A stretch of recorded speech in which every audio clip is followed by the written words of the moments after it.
জামাতের বিষয়টি হয়েছে কি ছোট মানুষের মতো।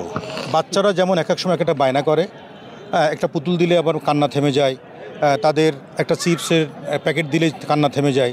তো জামাতের বায়নাগুলো ঠিক সেরকম হয়ে গেছে।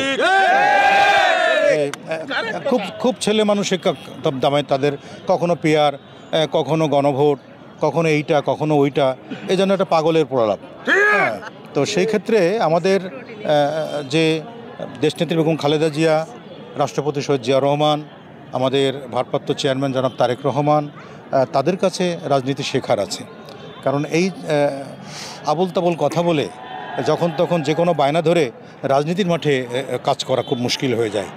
তাতে করে আমার মনে বস্তুনিষ্ঠভাবে রাজনীতি করা উচিত এবং সঠিক সিদ্ধান্ত নিয়ে সঠিকভাবে কথা বলা উচিত। তাতে জনগণ বিভ্রান্ত হবে না, দেশের মানুষ বিভ্রান্ত হবে না।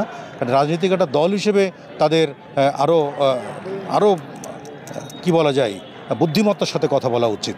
দেখছেন যে সারা বাংলাদেশে একটা উৎসবমুখর পরিবেশ নির্বাচনকে কেন্দ্র করে। আগামী 2026-এর ফেব্রুয়ারি মাসে যে নির্বাচনের দিনক্ষণ ঘোষণা করা হয়েছে, সেই নির্বাচনকে কেন্দ্র করেই ইতিমধ্যেই গত 3 তারিখে আমাদের দলের সম্মানিত মহাসচিব গুলশান অফিস থেকে তারুণ্যের অহংকার দলের ভারপ্রাপ্ত চেয়ারম্যান জনাব তারেক রহমানের নির্দেশে সারা বাংলাদেশে বিএনপির মনোনীত প্রার্থী ঘোষণা করেছেন। মহেশপুর কোটচাঁদপুরে আমাদের নমিনেশন প্রার্থী অনেকেই ছিলেন, তার মধ্যে একজনকেই দিয়েছেন, সেটা হলো সাবেক এমপি মরহুম শহীদুল ইসলাম মাস্টারের ছেলে মেহেদী হাসান রনিকে। আমরা সবাই ঐক্যবদ্ধভাবে কাজ করার জন্য প্রতিজ্ঞাবদ্ধ। আমরা আগেই ঐক্যবদ্ধভাবে কাজ করার জন্য বিভিন্নভাবে মিটিং করেছি।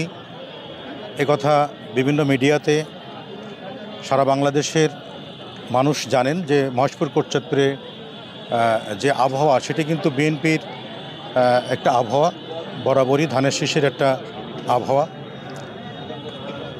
সেই ঐক্যবদ্ধতার প্রতীক হিসেবে আজকে 7ই নভেম্বর বিপ্লব ও সংহতি দিবসে যে র্যালির আয়োজন, সে র্যালির আয়োজন ইতিমধ্যেই দেখেন মাঠ ভরে গেছে। এখানে যে কথাটি প্রশ্ন করেছেন যে জামাত আমাদের প্রতিপক্ষ, জামাতের অবস্থান এখানে বেশ ভালো। তবে আমরা আশা করি যত ভালোই হোক, ঐক্যবদ্ধভাবে বিএনপি যদি মাঠে কাজ করে, আমরা যদি সবাই যদি দ্বিধাদ্বন্দ্ব ভুলে একসাথে কাজ করি, তাহলে এটা আমাদের জন্য শক্ত কোনো বিষয় নয়। খুব সহজেই ধানের শীষকে বিজয় করা সম্ভব হবে। হ্যাঁ, আমরা 91 সাল 96 সালও এককভাবে বিজয় হয়েছি এবং এটা আমরা জানি যে সারা বাংলাদেশে ঝিনাইদহ 4টি আসনে বিএনপির আসন, এবারও তার ব্যতিক্রম হবে না। অনেকের ধারণা আছে, হয়তো নির্বাচন শেষ হওয়ার পরে আমরা বুঝতে পারবো যে আসলে আজকের দিনের কথা নির্বাচন শেষ হওয়ার সাথে সাথে সে সত্য হচ্ছে কিনা। আমার বিশ্বাস আমরা যারা এখানে দাঁড়িয়ে আছি, দেখবেন মাঠ ভরে গেছে, হাজার হাজার দর্শক এখানে, বিএনপি কর্মী নেতা সব এখানে আছে।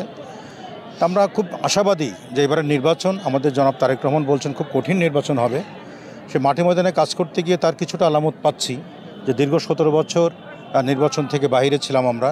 এই 17 বছর পরে একটা নির্বাচন হচ্ছে, কিছু ক্ষোভ, কিছু কষ্ট, কিছু দুঃখ থাকাটা খুব স্বাভাবিক। বড় দল বিএনপি, খুব একটা বড় দল। এই বড় দলের মধ্যে অনেকের আশা অনেক রকম থাকতে পারে, তো সেগুলোকে একটা জায়গায় আনা সত্যিকার অর্থে একটু কঠিন ব্যাপার ছিল।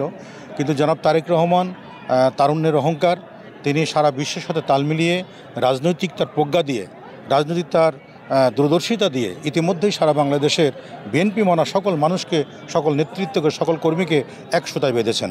যার আলোকেই আমরা বিশ্বাস রাখি যে আগামী নির্বাচনে আমরা খুব হেসে খেলেই, খুব সহজেই ধানের শীষ উপহার দিতে পারবো, এই বিশ্বাসটা আমরা রাখি।